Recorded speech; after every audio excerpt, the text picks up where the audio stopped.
First, I have to say I'm German, and this is a translation with Diebel. The babbling of the so-called prayer in tongues does certainly not come from the Holy Spirit. Why do I say certainly? Because this slurring is something unreasonable, even quite insane. When I once visited charismatic groups that practiced this live on location, it seemed to me as if the people had gone crazy. I thought this is how extroversion can get out of hand, even among Christians. How could others consider something so totally unreasonable, which I was ashamed of, to be a gift from God? But don't worry, I still wanted to investigate the phenomenon without prejudice and get to the bottom of everything, because after all, many Christian groups now practice this.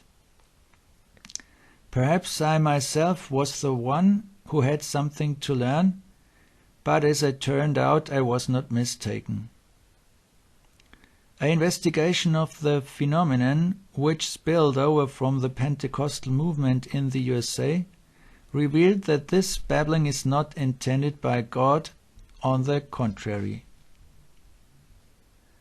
Jesus said in the True Messages from Olawa, Poland, and through the True Belgian seer Ancilla, that it is babbling and not the gift of the Holy Spirit as falsely claimed, and that it is another aberration added to some others of the so-called Pentecostal movement.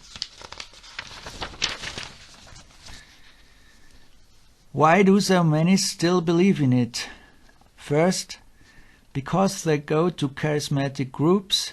Second, because they misunderstand the Bible at this point. Third, because they ignore or don't know the true appearances and messages of Jesus. And fourth, because they get a nice feeling when many people in a room practice this babbling at the same time so that the voices overlap. You should know that the evil one, Satan, can easily gain access here. Feelings can easily be deceptive here. An exorcism I know of once revealed that the demons had to admit under the spell that it was their language and that they liked it when people practiced this confused babbling. So what about the Bible? I would now like to explain the miracle of Pentecost to you in detail, and if you apply this to all the passages in the Bible, including Paul's words on this subject, you will understand everything, but only then. The first miracle on the day of Pentecost was that the apostles were suddenly able to speak different languages due to the descent of the tongues of fire, enabling them to missionize wherever they were called.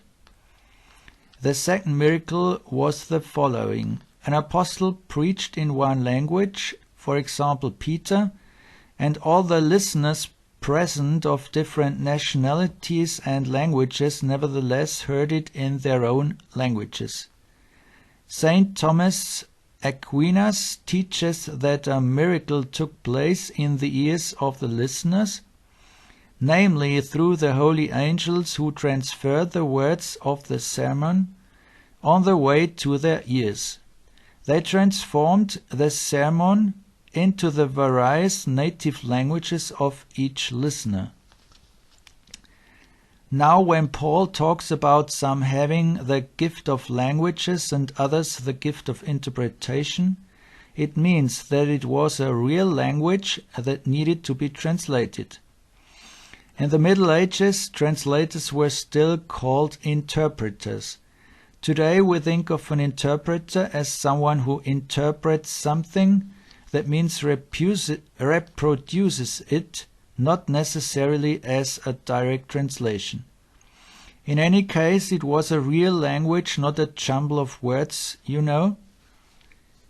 For convinced charismatics who have been practicing babbling for a long time, this may sound amazingly simple, But that is precisely why you should take it seriously, because I'm telling you the truth. I have even refrained from going into the lack of humility and simple marine piety, which the Holy Spirit loves so much.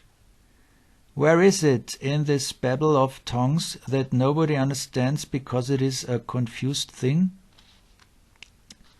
Please don't let yourselves be driven out of your minds and become sensible again.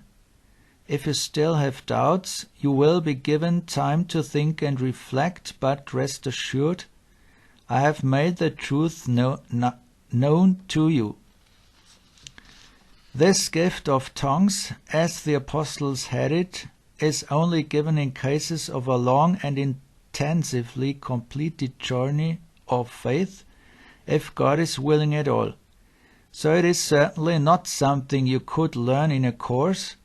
At the Pentecost event 2000 years ago, the Holy Spirit wanted to set a special sign, the miracle of Pentecost, so that the power of the Holy Spirit would be known to all, and the Church of Christ, which is the one holy, Catholic and apostolic, could move forward with strength and courage to bear witness. So now you know. We must all remain humble and listen to Jesus, then we cannot go wrong. I wish everyone a blessed 5th Sunday after Epiphany and the gift of discernment.